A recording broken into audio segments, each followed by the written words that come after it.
Hi, this is Little Dwarf playing games while rambling incoherently into a microphone. Why? Well, just because I can, and I continue with Tyranny, blind. Last time I talked with all of my companions, so I'm ready to go, but before I do that, let me check the tabs that have something new in them. So there's the journal. I have the Battle of the Eco Crossing, which is the main quest.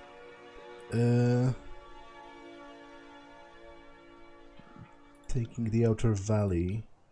Meet with Antio at Eco Crossing. Biography. Oh! My biography? Interesting. And it's written in first person?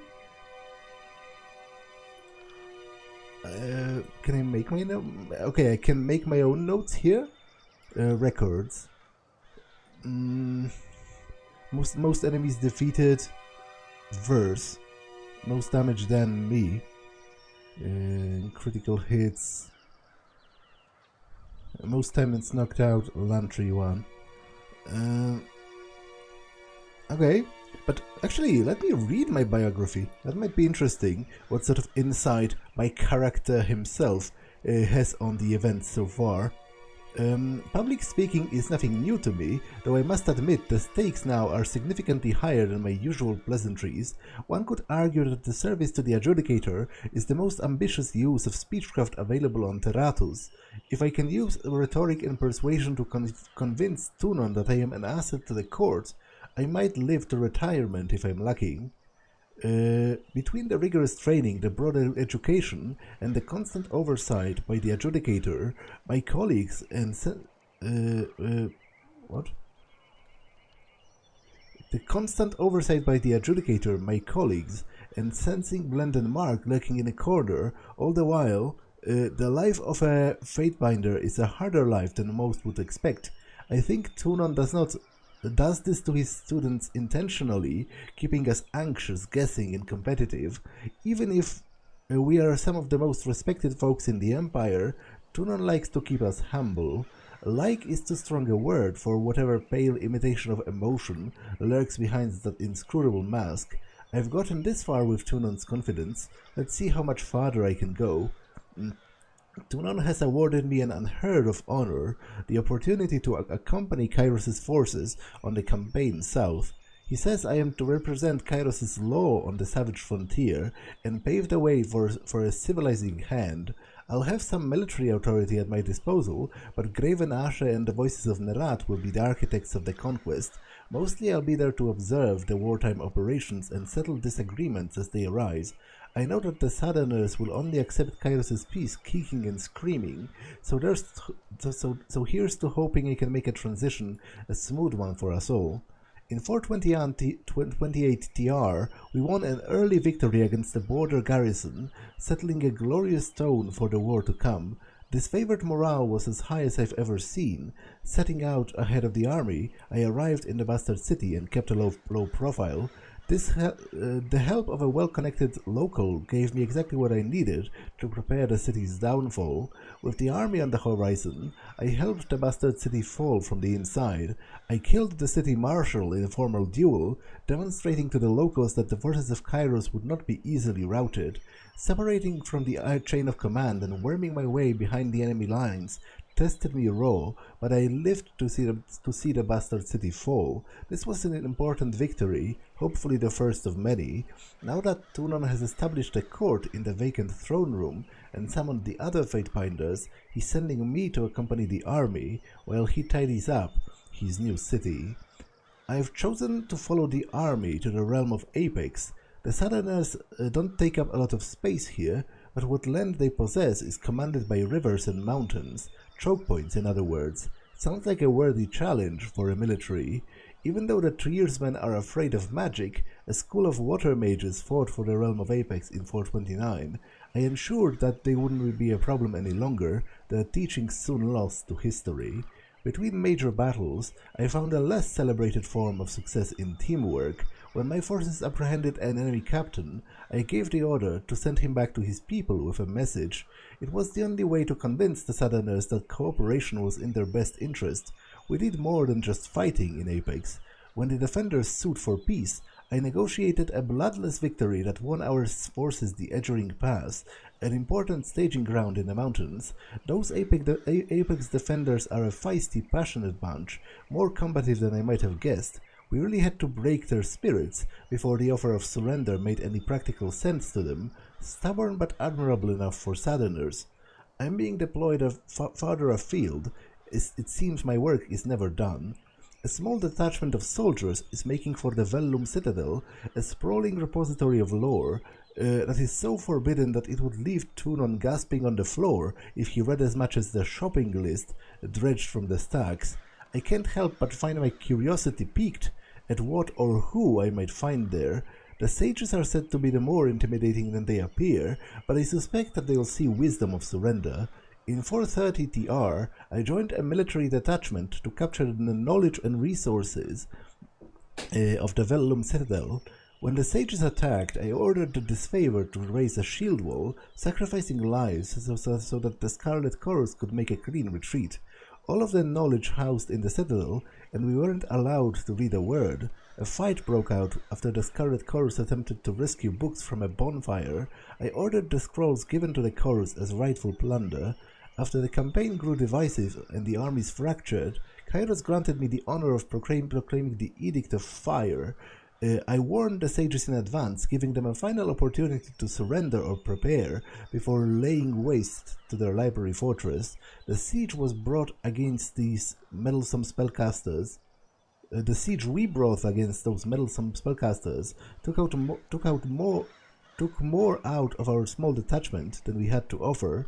Tunon may never forgive the setback in our campaign, much less the expenditure of effort it took to force the last of the sages into submission. The Vellum Citadel is now known as the Burning Library. The forbidden lore of the School of Ink and Quill now fuels a victory pyre. Though the sages never formally surrendered, they have been scattered and made irrelevant. Some small solace there. I turn from this troubling chapter of the campaign and orient toward the Bastard City, where my duties in Tunon's court await. I often find my mind wandering from the conquest, and indeed my own responsibilities. Proclaiming an edict was truly a pinnacle of my achievement during this extended campaign, and it troubles me that I must return to my regular duties after indulging in such power. For a moment, I was the voice and will of the Overlord manifested in this lawless frontier. I felt the power of absolute authority pour from my lips, and judged the masses on a scale that not even Tunon may fully appreciate. I know that I have been instrumental in steering the events of the war. I wonder if it is perhaps too soon to let myself think about the spoils, the accolades, and the welcome return home. Such things may have to wait a little longer. I returned to the Bastard City to take my place in Tunon's court. The Overlord's conquest is finally over, but much work remains to bring Kairos' peace to the rabble of the Tears. The other Fatebinders assign me light duty, so I might convalesce from my ordeals. Channeling the Overlord's power while proclaiming an edict has sapped much of my strength. I am fortunate that I survived the experience. Rumors reach the court about the unrest in the Tears. I am not privy to my Lord Tunon's counsel, but I can tell that he is troubled by the increasing tension between the disfavored and the Scarlet Chorus. Eventually, he must decide which Archon will become the governor of the Tears. I fear that his methodical deliberations will only inflame Kairos' soldiers against each other. It is proving harder to quell the spirit of those Tearsmen than we initially thought. There is a streak of animal stubbornness inherent in their nature that makes them resist the demands of Kairos' law. Rebellion. The garrison at Vendrien's Well was slaughtered in the night in a treacherous attack. A group of Tearsmen violated their oaths of surrender and now claim independence from Kairos' rule. The Archons clamor for vengeance, each demonstrating the right to crush this rebellion. My Lord Tunon received the word from the Overlord. Both armies will be sent to eliminate the Oathbreakers. I almost pity those Tearsmen. They have no notion of the doom that will fall upon them. It has been several spans since the armies arrived at Vendrien's Well, and still no word of victory. The Archons bicker like dogs over a bone, and my lord Tunon grows weary of the constant stream of missives from each army. I heard Fatebinders Kallio and Nunoval speaking. They believe that Tunon will apply to Kairos for the authority to bring the Archons to heel. It would be amusing to hear Ashe and Nerat howl as they face the Adjudicator's judgment. Word has come. Once again I am chosen to bear Kairos' edict. Few Fatebinders have survived proclaiming a single edict, let alone two, and none have proclaimed a second edict so soon after their first. I set out for Vendrien's Well in the morning. I can only hope I have strength for what is to come. Okay. Earthshakers reinforcements, Northern Clearing, Echo Call Crossing. Reputations. Funnily enough, the Scarlet Colors seems to like me more than they dislike me, which is surprising. The same is true of the Disfavored. The Vendrien Guard actually like me quite a lot, which, you know, I've been very forthright with them, as far as us being enemies allowed me to. Lethian's Crossing, a small trading settlement before Kairos' invasion. The discovery of iron in the nearby mountains turned the crossing into a center of commerce. The people of Crossing are pleased by your words and actions. I don't even remember when I have met them. Okay, Lantry likes me a little. Barik doesn't really like me.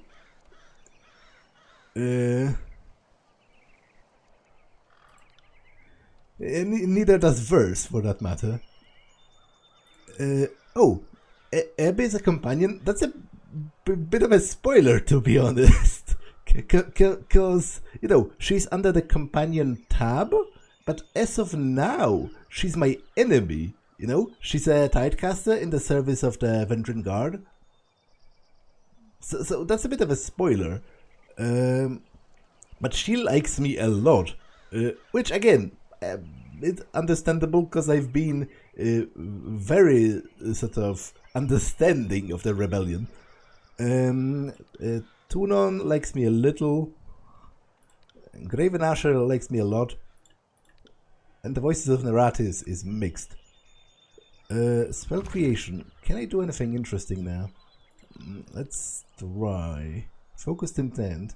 Single targets near the caster. Distant targets plus 30. Channeled strength plus 40. In a cone in front of the caster. Okay, I have 55. How much is that? Roll required 40. So,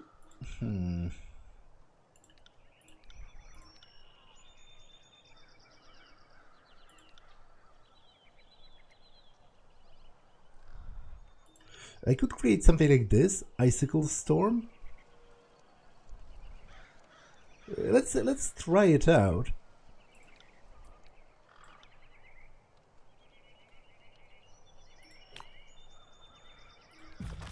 Let's try it out.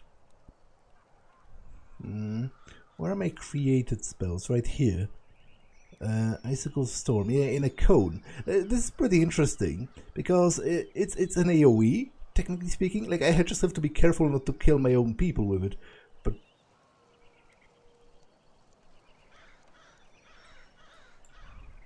okay, what else is there? I have the Sigil of Illusion and the Sigil of Life, which I could do some healing, maybe, possibly, but I don't have that much skill in restoration magic. Oh, I have a new missive from Tunon. Stanis Javert, perhaps your continued and faithful service shall remind the Archons of their duties to the Overlord. One can hope.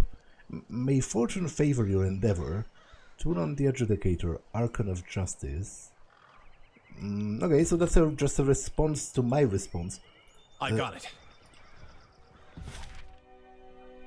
Okay, so the Echo Call Crossing is what they want me to take. So I think I'll start with this, and then go back. Like, I'll start here, then go here, and then finally here. So, Apex forests never give way to a rocky terrain as one approaches the eastern mountains. Disfavored Earthshakers are reportedly traveled to this location and may still be present.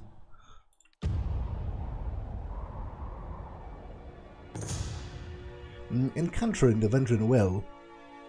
As you make your way along one of the wide dirt roads that winds through the forests of Old Apex, the mountains loom above you on every side, and only the mountain spire jutting skyward from the center of the Broken Realm provides a consistent landmark by which to navigate. Cresting a hill, you make out the flash of light on bronze throughout the trees, accompanied by movement of several individuals. That much bronze, you realize, must indicate a group of Oathbreakers, and they seem to be just behind the next bend in the road.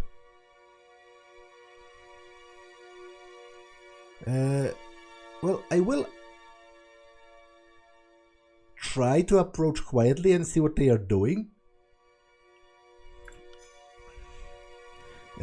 Keeping low and using the thick foliage as cover, you move carefully throughout the underbrush, making the concave bend in the road. The far side of the bend slowly resolves in your view, revealing not one patrol of warriors, but two. Apex heraldry and bronze scale marks the first group as the members of the Vendrien Guard.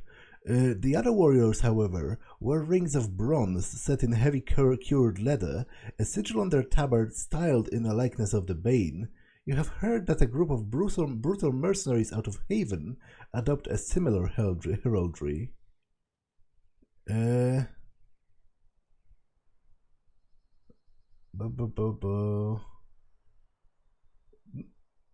Like, I kind of want to try and talk to them because, to be honest, the presence of Ebb as a companion seems like a significant spoiler that would suggest that I possibly might be able to switch sides to the rebel side, which I am strongly considering because, to be honest, I don't feel any particular attachment to Kairos' empire.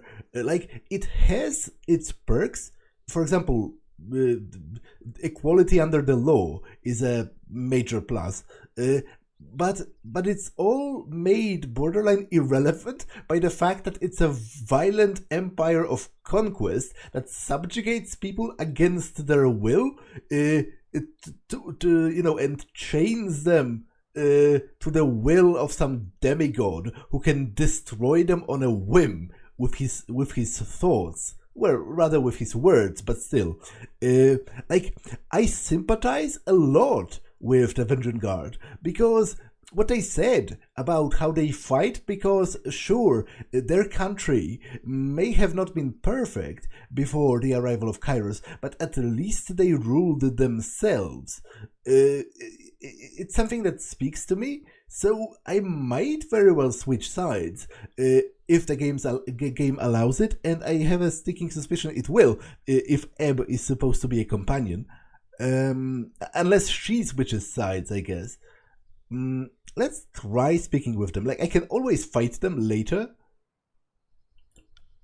You clear your throat and step forward to address the motley of soldiers. The Oathbreakers and mercenaries turn on you as one, muscles tensing all about, hands inching towards weapons. The lead Oathbreaker's mouth falls agape as she recognizes you. The Fatebinder, she slides her weapon from her sheath and holds it aloft. Tearsman, this is the tyrant who would have our lands taken from us, who would claim the citadel, who would damn us all to death. She lowers the blade point towards you. I know none more deserving of death than this one. Okay, I have pretty good subterfuge, I think. So, convince the mercenaries to leave.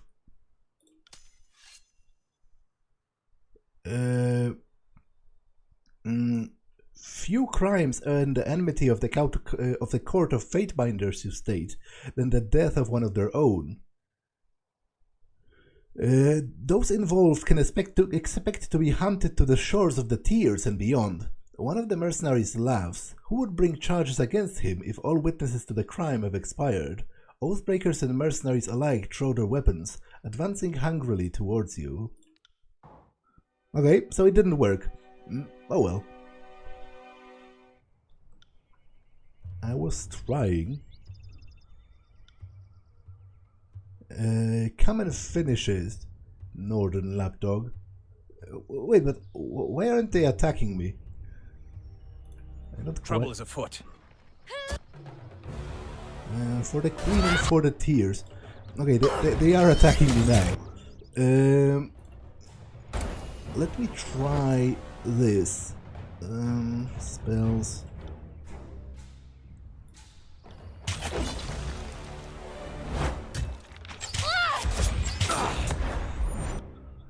I don't think it worked, to be honest.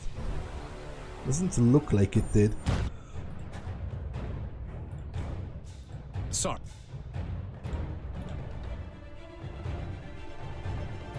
I can't. Good work.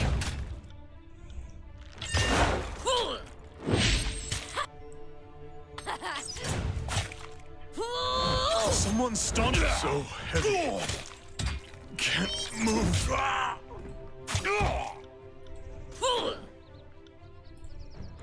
Okay, I think I'm dead. Actually. I very much feel like I'm dead. Can't take much more of this.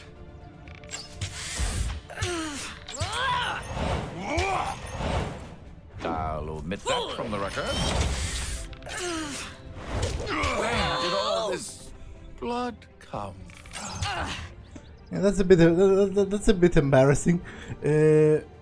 Well, let's try that again. Like, to be honest, I find the combat to be, you know, a little too tactical for my taste. Because, to be honest, if I really wanted to be sort of sensible about it, I would spend a lot more time in active pause. You know, because to be honest, I'm not even checking the particular spells that I'm using, and they are all strong against different types of enemies and all that. So I understand I kind of suck at this, but it just seems like it's kind of boring probably to watch if I stopped for, like, you know, minutes on end in a single fight to just carefully plan all of my moves. Of course. You know what? You could switch to your melee weapons for this one. You got it.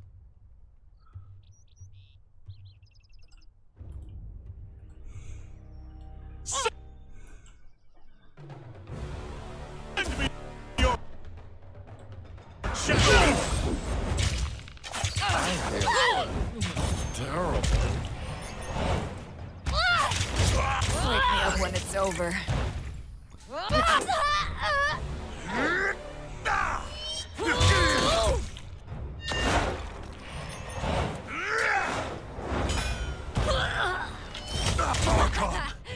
Lend me your strength.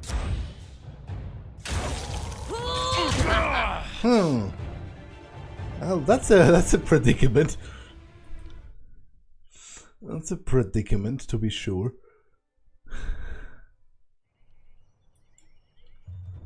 Will do. To battle!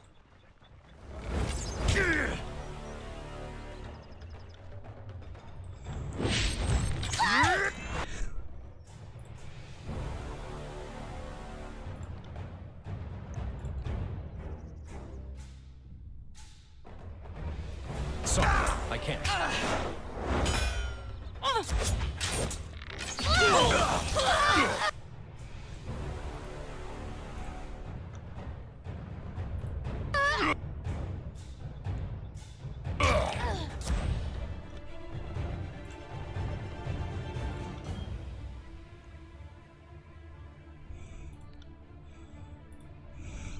As you command.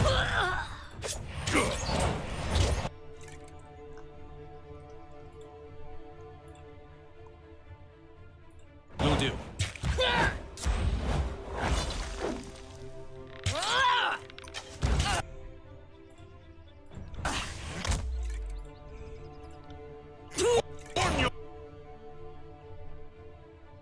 Your knees, worm. I will aid you.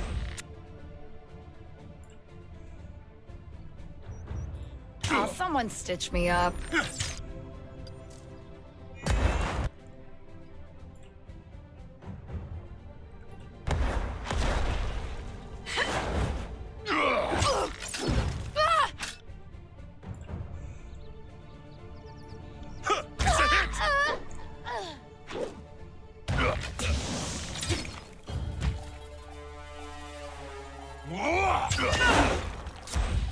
Can't do that.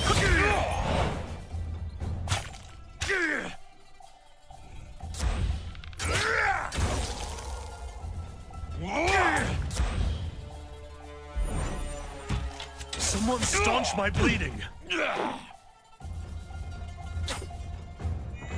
I'm going.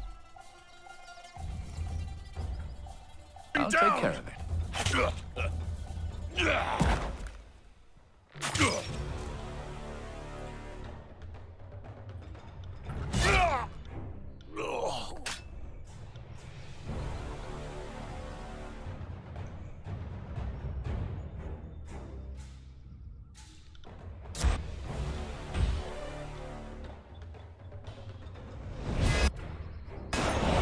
Okay, this is a rather potent heal. That's how it's done. Take that.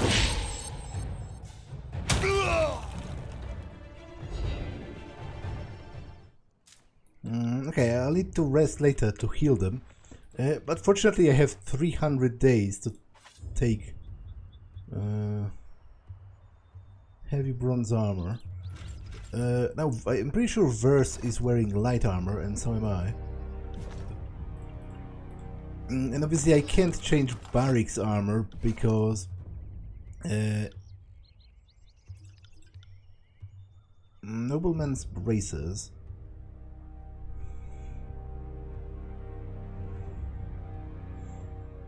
Recovery, precision, doesn't really matter.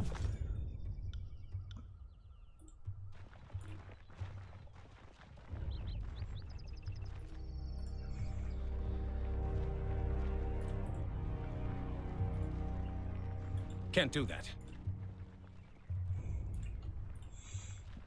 Is there more of them?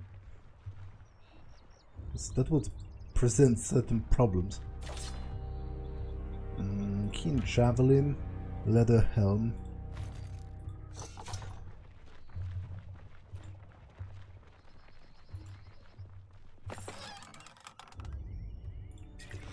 Sorry, I can't.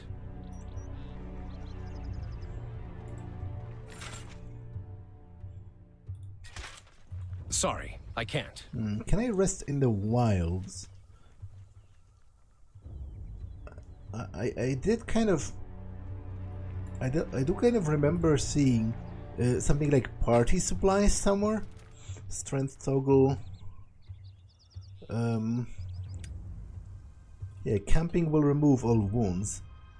We'll use one set of camping supplies. Yeah, let's do it before the next fight.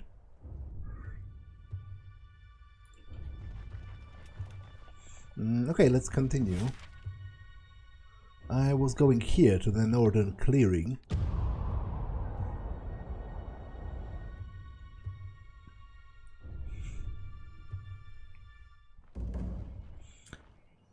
Look around for the signs of the Earthshakers.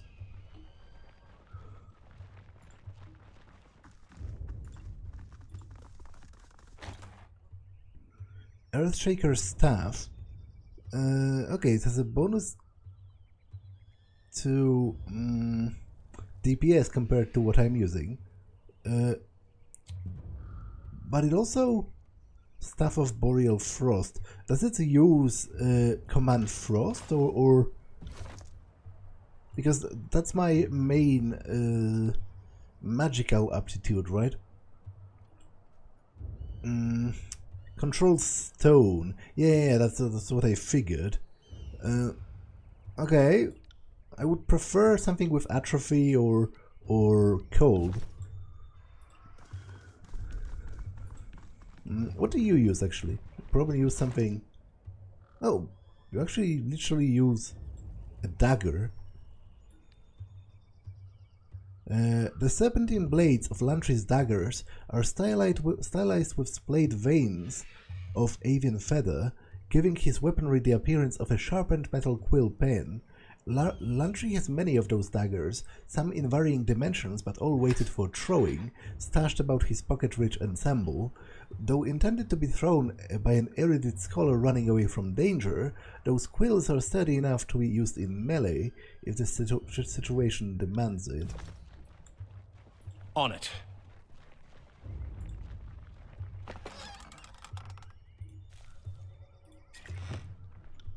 Okay, there's quite a few of those Vendrien Guard people around.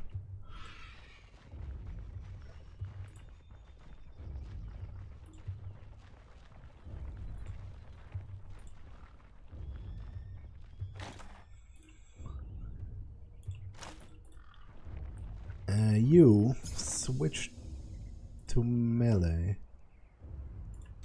Interesting. Can't do that.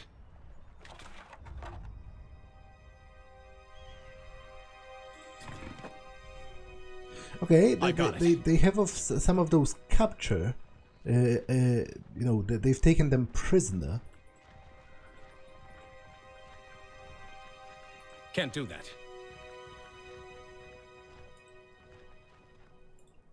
Send them at me in waves! On it.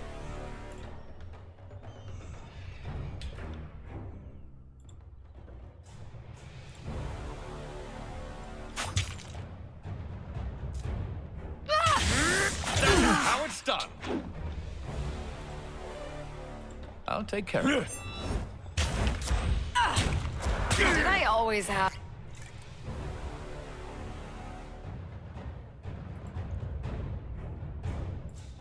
of this much blood? Let's wake me up when it's over.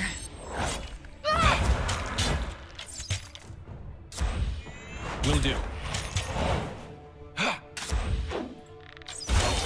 Just give me the signal.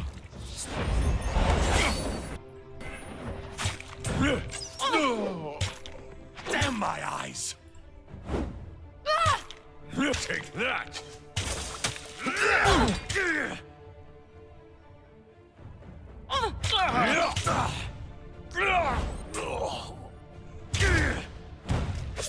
Right.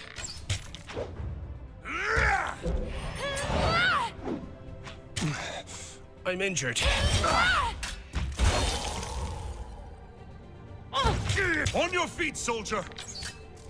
Yeah, this is not going particularly well.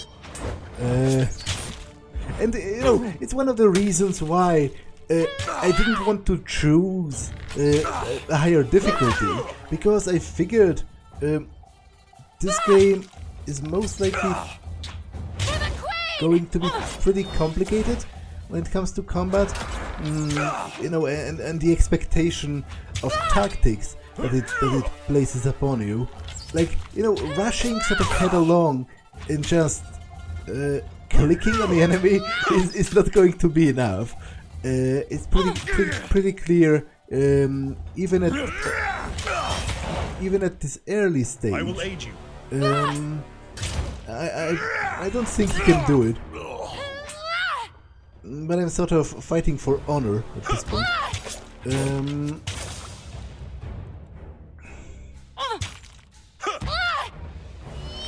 So heavy.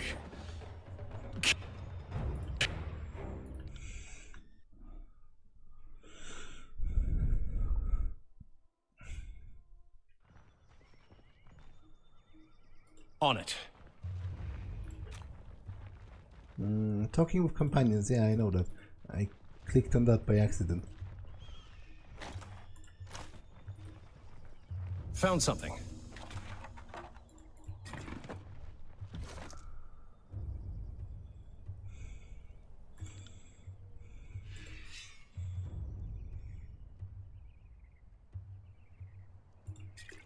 Can I apply that?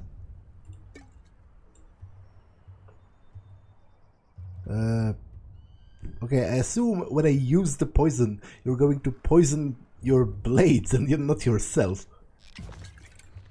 Will do. What I can also try.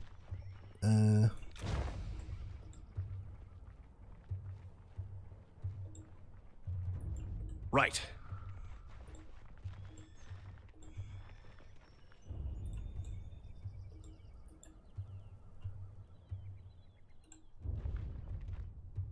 Look at that, future corpse. Not feeling so great. They never had a chance.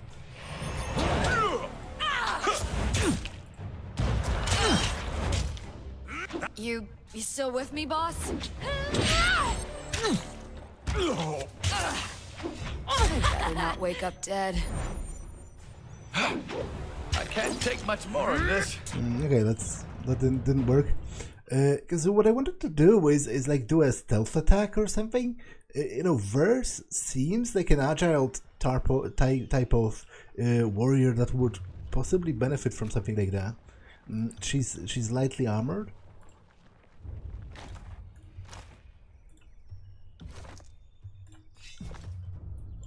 Right. Have a look here. Can't do that.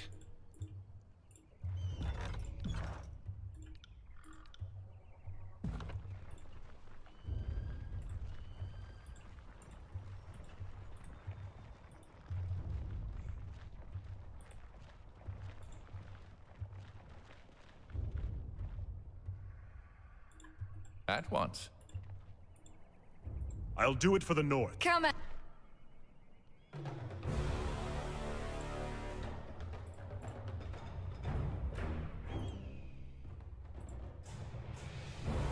I will aid you. great meat.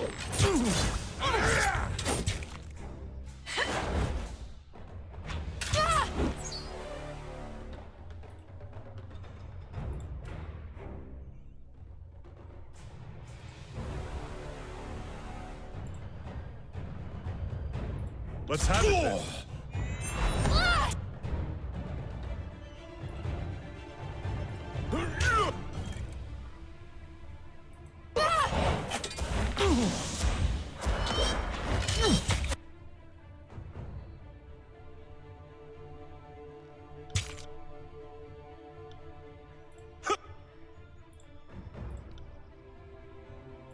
At once.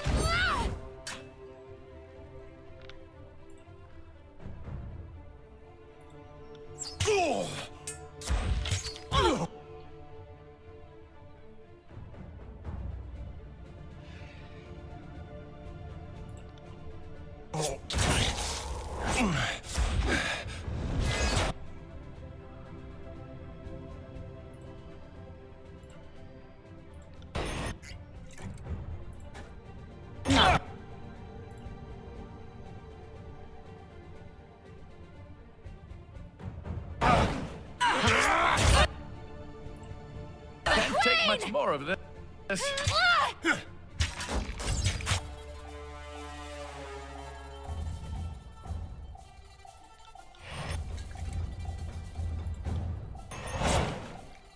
They won't even get close. Good work. Can't do that. I better not wake up dead.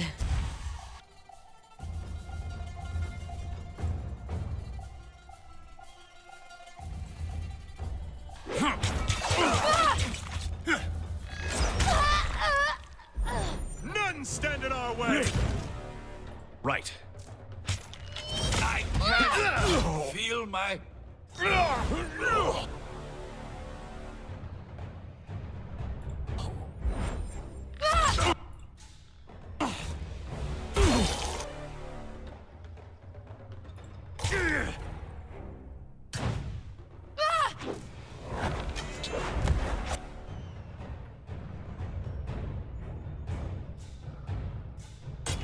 This is useless. I should try something else.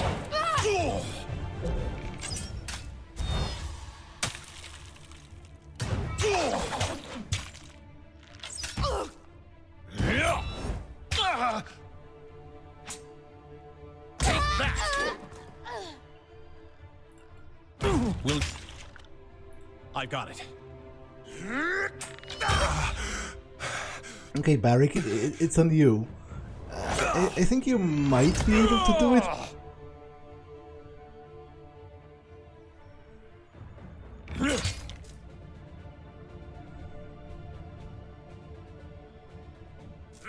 On your knees, worm!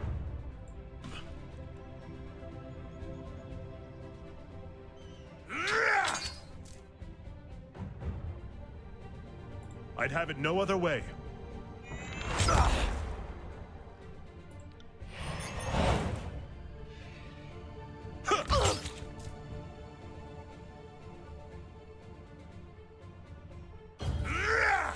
My armor feels lighter. Okay, to be honest, Barrick's level up totally saved my ass.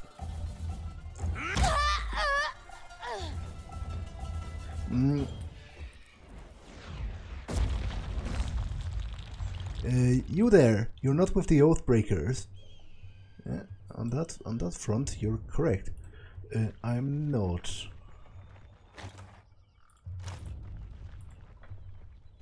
I'm also not very good at this game. Broken folks, broken helmet.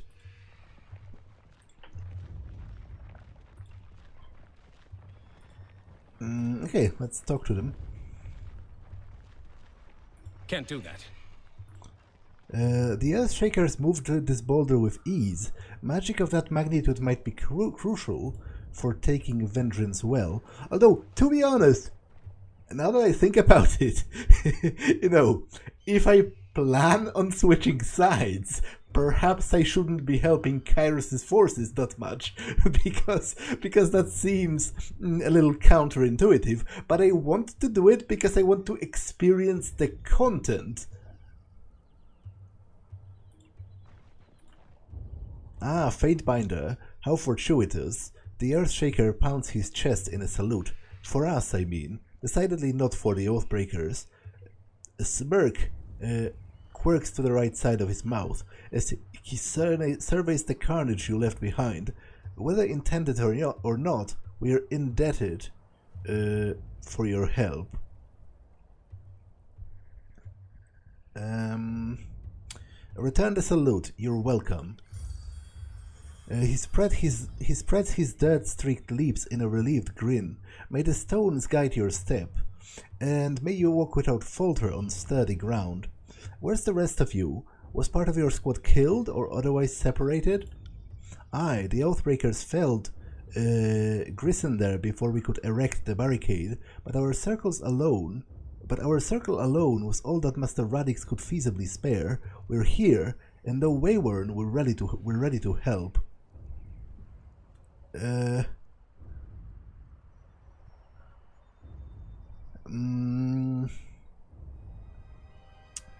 Wait, your commander isn't even here?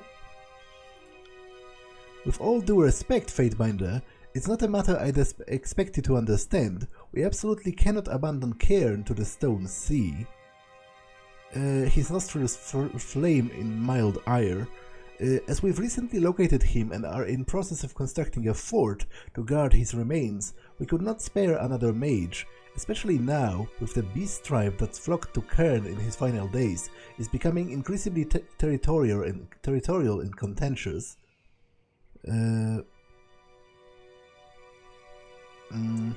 What's so important about Cairn's remains specifically? I thought he was dead. The Stone Sea is the name given to what remains of the land of Azure after Kairos' Edict of Stone devastated the landscape. Once a rolling landscape of winding rivers and fertile plains, tectonic shifts have altered the landscape, choking rivers, collapsing roads, and altering the landscape for hundreds of leagues. What's so important about Cairn? Cairn might be dying, but he is not yet lost. There lies the potential to harness the Archon's power in the Stone Sea, and for that, I should think the possibilities are near limitless. He touches a grit-cake knuckle to his lips and clears his throat, but we won't know unless we can run the proper research. And so Radix refused Ash's orders? I'm not of rank to make such sweeping accusations. The Earthshaker stumbles slightly over his words, but I'd say he interpreted them in his own manner and to the best of his judgment, rather than outright refusing them. He is an Iron Guard, after all. His decisions, though difficult to make, that may be, will certainly embolden our routing of the tiers. Not if your general and his entire army is dead. He chokes, and the Earthshakers behind him gather closer, murmuring in surprise among themselves. One of them, a woman with a wispy russet hair, slaps him on the back so hard, shockwaves tremble throughout you and into the mountain past. If they what? He gasps for breath. How? The Overlord has issued the Edict of Execution. If we don't take the well by Kairos' Day of Swords, everyone will die, including Asher. Well, clearly Master Radix was unaware of the severity of the situation. He glances worriedly at the other mages in his circle as they visibly absorb the meaning of everyone here in the Edict's range of affliction. Had we known, assuredly the guild would have come in full force. Well, regardless, it looks like you've all we've got. Report to Severus at the disfavored camp.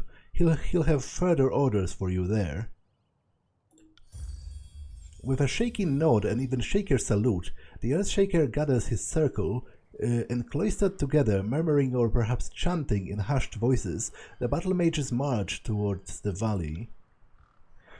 Yeah, I am conflicted on this, because, you know, I'm strongly entertaining the possibility of switching sides to the rebels, and if I really intend to do that, then every task that I manage to accomplish, I'll give him bonus health. Every task that I'll manage to accomplish, gain a chance to attack enemies that engage you.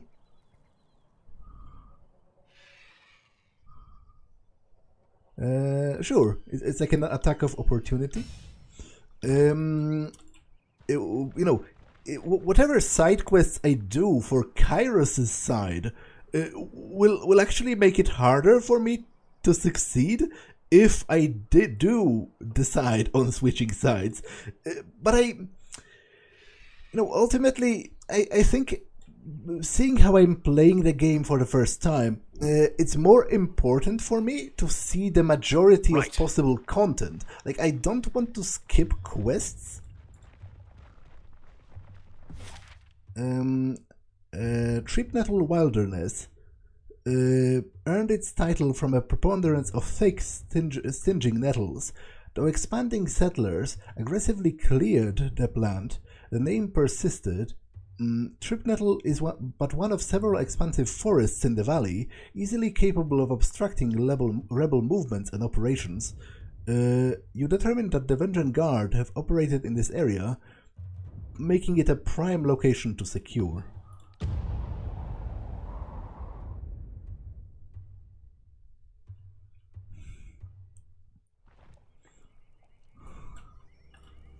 Can't do that.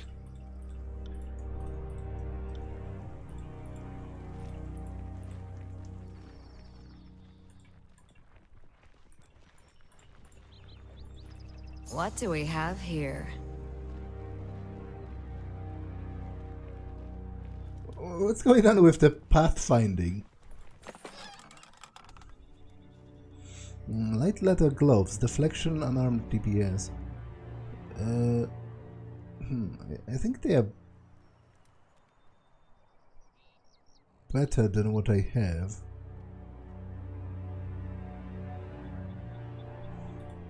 Because deflection is for dodging, right?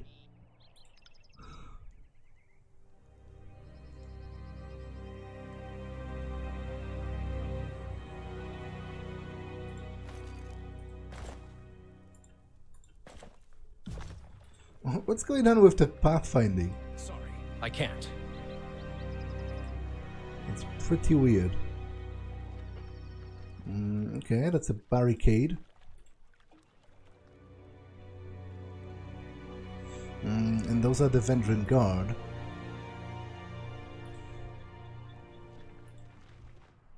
Reinforcements! Finally! Come this way, we need to. The chorus warrior pumps his tattooed arm in a salute. Midway through the gesture, a look of confusion dawns on his painted face. Sister Verse, what did I do to deserve such a helping hand? A chuckle escapes the man before he shudders, placing a hand over his mouth. At once alert of the need to remain quiet, his voice drops to a harsh whisper. The fifth eye has a sense of humor in sending you. Verse returns a cold glare, saying nothing. You two know each other? And this one used to run with my pack until he left for Death Knell's gang. Motherless swine didn't even have the guts to fight me for the right to leave. He just packed up and left, with his coward's tail between his fat legs. And a wise move at that. How many have you lost under your command so far? He holds up a hand, stifling a smile. I misspoke. I'm sure you only got most of them killed. Can't rule out death by their own incompetence. Seems Death Knell didn't take my advice and have you gelded to curb your outbursts. Verse draws her blades in a fluid motion. I am going to intimidate him, because they seem to respond well to it, and it gives me experience by improving my skills, so it's a win-win for me. Grab Fake Limp by the neck. Apologize now. With a swift, confident stride, you advance on Fake Limp and grip his neck before he can step away. His stance wobbles as you clench down on his throat, and he presses his arms against you, desperate to push you away. At last he tears himself away from your grip, gasping for air and clutching his throat. I am sorry, Mistress Verse, I did not mean any disrespect. Of course you did, and I couldn't care less. Just know this, you're not good enough to do it to my face. She sniffs and glares at him. Clean yourself up. Apologies, I've been in the field for weeks, answering to no one. I've forgotten my place. The camp is just over yonder, he points to the northeast, and we've kept an eye on them for the last couple of days. Some of them left a few hours ago, looking for food, maybe on patrol, but they haven't returned yet. Might be wise to strike now, while they are divided. What's your plan now? I lost 2 of my gang in the mountains, and we've been on a half rations for days, so until we get a much larger contingent, we're not likely to win any fight we start. Now that you're here, I figure my gang will hold back and keep an eye for trouble, maybe swoop in if things get messy. I can handle this. No need to push your warriors past their limits. Smiling broadly, he claps his hands in approval. Kairos would applaud your bravery. My gang and I will lurk nearby. When you make your move, we'll descend and help you capturing Florian. Don't worry, I'll let the others know you did the heavy lifting. I'll cheat at battle, but not with my reputation. Do you have anything else to add? Good luck out there, Fatebinder. We'll be sending in the chorus for backup as soon as we can. Got it!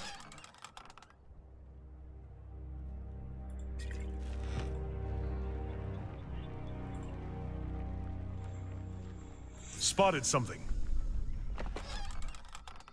Bronze axe. What does that compare to what Barrick is using? Less DPS, more accuracy. No, I'll leave him the hammer. Can't do that. For now. Staff of the Titans. It's a little better than mine, but I think it still uses stone as a base, right? No, control vigor. Okay, so that would be maybe good for Lantry?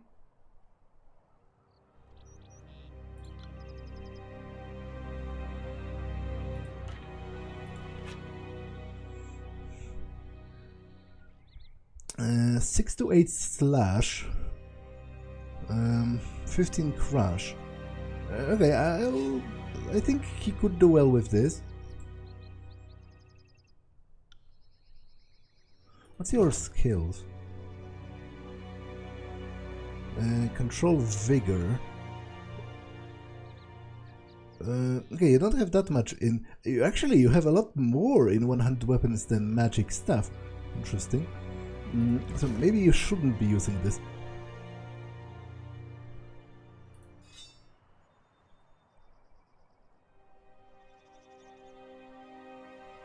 Penalty from might. Because it's less than 10 or what? Have this for a bit. Right.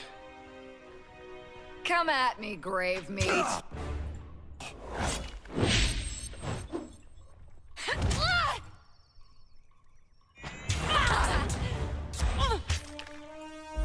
Let's see what falls out of it. Have a look here.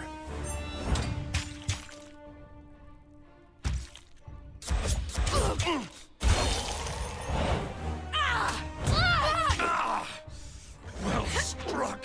You got it. Damn my eyes.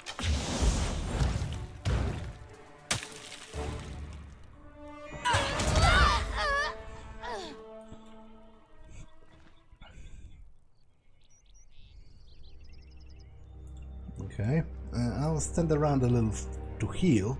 I seem to heal quite quickly outside of combat. Oops. Okay, that's...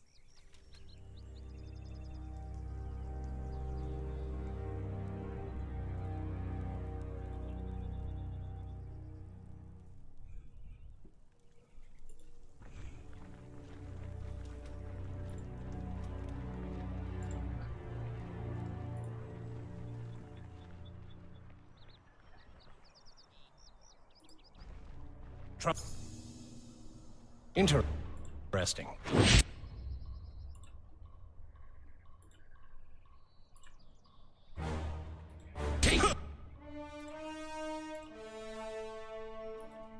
Sorry about that.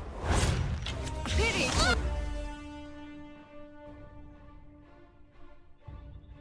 Pick me up when it's over. Okay, she stepped into that trap that I, technically speaking, noticed, but it still didn't really help.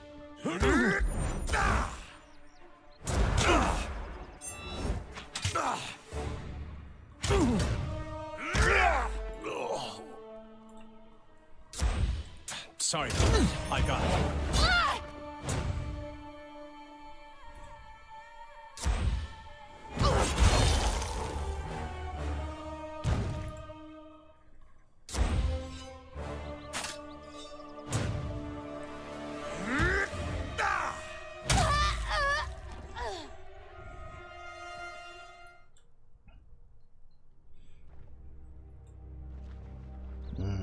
Okay, I'll wait for Verse to heal before I go any further. See that? Trap detected. Okay, I can try to disarm it. Of course. Okay, that didn't work.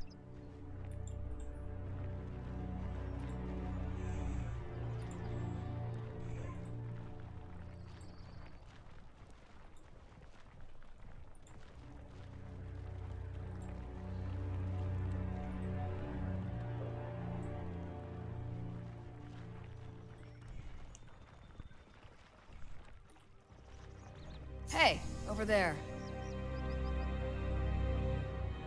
And the Overlord's peons have arrived, blades up, falcons in hand and ready for battle. The Vendrien Guard captain bellows orders to warriors in his camp, dressed in tarnished bronze and sporting countless scars across his arms. Bellows Florian towers over his peers. If you value your life, drop. His words fall silent as he scans your face in careful detail. Wait, I know you. How on Terratos do I know your face? Can it be? Peacebinder? The warrior relaxed his grip on his falx. Come to lecture me about not holding up my end of the surrender? If you value your life, drop everything and flee, or stand and fight. I'm happy with that option too, it just seems unsporting for me to suggest it. I left my nicest blue flag back at camp, but I would like to talk all the same. You want to talk? Florian looks in either direction at his soldiers, gouging their reactions. Fine, speak your mind. Try anything funny, and I'll run my folks clear up your backside until you taste bronze. Brother, restrain your blade. A warrior flanking Florian steps forward, placing his hand on his captain's shoulder. Remember, I told you it wasn't just any Fatebinder that saved my life, it was the Peacebinder. Listen before you taunt your way into a fight. The Vendrien Guard captain nods slowly, his gaze falling to his feet, until at last he takes a deep breath and speaks up. Fatebinder, honor dictates I stay my blade. Please speak. Okay. Surrender.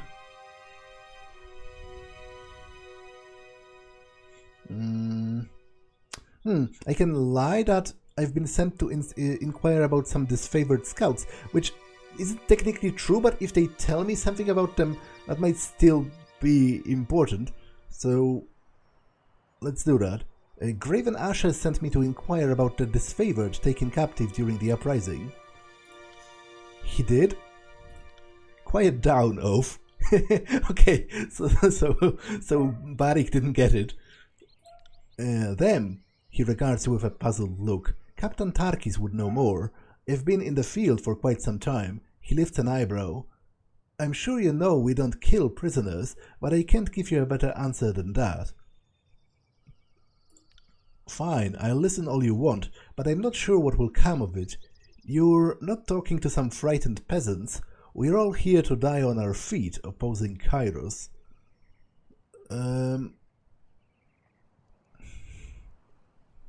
Okay, out of those, because it seems they all involve his personal surrender somehow, I'll lean on my conquest reputation. I find it to be immensely cool, the way it comes up quite a lot, actually. Like, I really feel, I didn't play through the conquest in-game, but I really feel, this game makes me feel like it did happen. People remember it, and people react to it, to things they did. I'm telling you this to try and save lives, like I did in the past. If you submit to the voices of Nerat, these soldiers go free, you have my word. I have the Peacebinder's word. He snickers, shaking his head with a nervous smile. So I get to meet this masked monstrosity, and my crew lives on so that they might die in the next battle. Thinks I'd be less worrisome if you told me I had to be Cairn's peg boy. Aren't you listening? They want just you.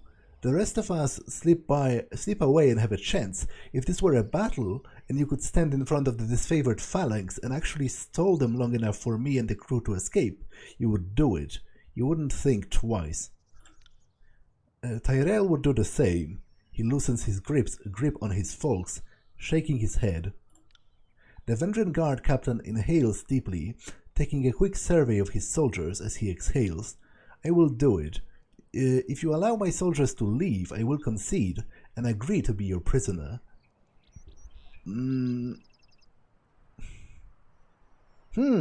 Okay, so I can let them all go. But that, I imagine, that's literal treason.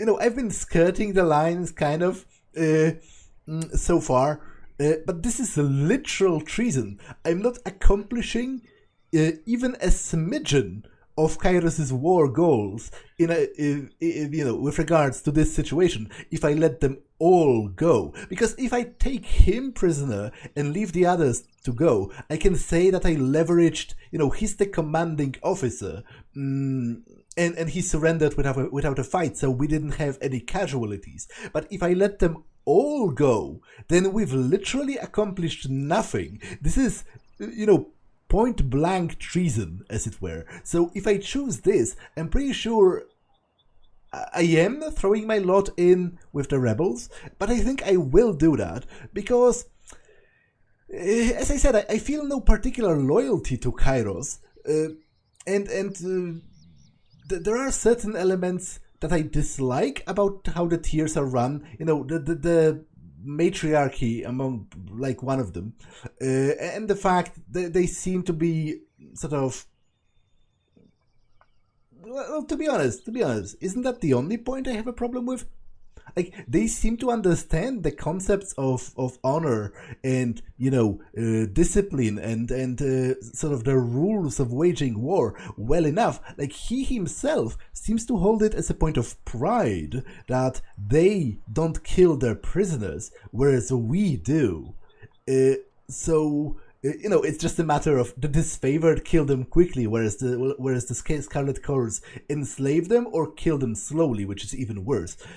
I think I will let them go. I think I will throw my lot in with the rebellion, if not for any other reason than because I am taken in, first of all, by their heroism. Like, some of them said they know that they can't really win, or at least the chances are very, very slim, but they still do it out of conviction. And second, because I think they raise a good point with regards to the fact that even though their country has not been perfect, it's still better to make your own mistakes rather than have some foreign army come in and conquer your country and have the goal to tell you that it's for your own good and that they are more civilized than you. So therefore, the conquest is actually a net positive. It is your lucky day. I'm in a merciful mood. I'll let you all leave. Go now before I reconsider. Is this some sort of joke? Says Barrick. I have my reasons. Let me guess. Your disfavored friends are in a phalanx formation just west of here. We run right into them and die screaming. Think I'm dumb enough to fall for this? Well, the dumb move is being here when more troops arrive. He cracks a nervous smile. I don't get it. Why would you let us escape? Why would you anger your masters? Yes, why would you? Yeah, it's pretty much mostly this. I hold no ideological stake in the conquest of this land. I think it's wrong on principle because it's a war of conquest. They didn't do anything to deserve this. Kairos just feels entitled to own literally the entire world. So this isn't my war. I'm just swept up in it. Are you kidding me with this shit? Do you have any idea how this makes us look to those Vendrien dogs? Verse's eyes widen with rage as she slowly grinds her jaw. Incredible. I had my doubts that a member of the court would know anything about war, but this sorry display forced me to lower my expectations. He nods with a knowing smile. Hazards of being a warrior. If the sharp edges don't get you, eventually, your conscience will. You heard all that? Florian turns to address his crew. Time is of the essence. Stow everything in reach, leave the rest, and get moving. The captain nods to you, then turns to depart.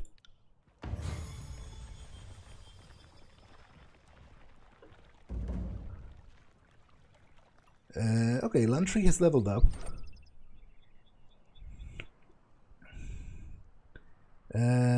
Affliction duration, magic defense, strength, spell strength. Let's go for that. Now I would love something more about healing. Lantry revives a fallen comrade. Place a preservation seal on an ally. If an ally health falls below the limit, they are healed for a large amount of health, and the seal is destroyed. Okay, this is pretty great. I'm taking this.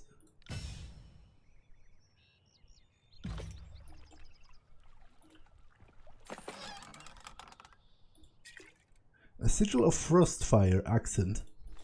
Okay, let's use that before I forget.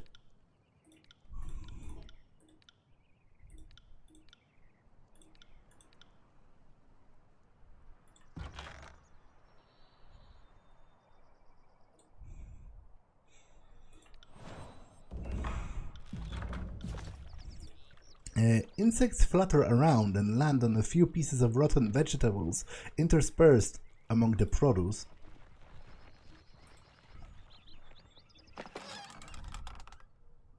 Aversion, two-handed. Slash pierce. studded iron gorget. Okay, this episode has been long enough. I am pretty interested to see where this is where this will go, because clearly Verse and Barrick didn't like what I did. They seem to be pretty convinced that Kairos is right to have sort of a stake at ruling this land.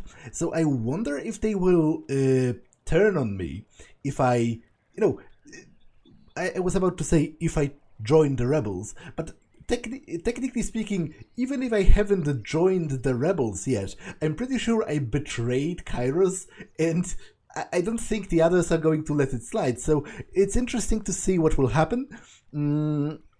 But oh well. For now, this episode has been long enough, so I'm going to save it here and end it for now. That's all for this one, and I will see you in the next one. Bye!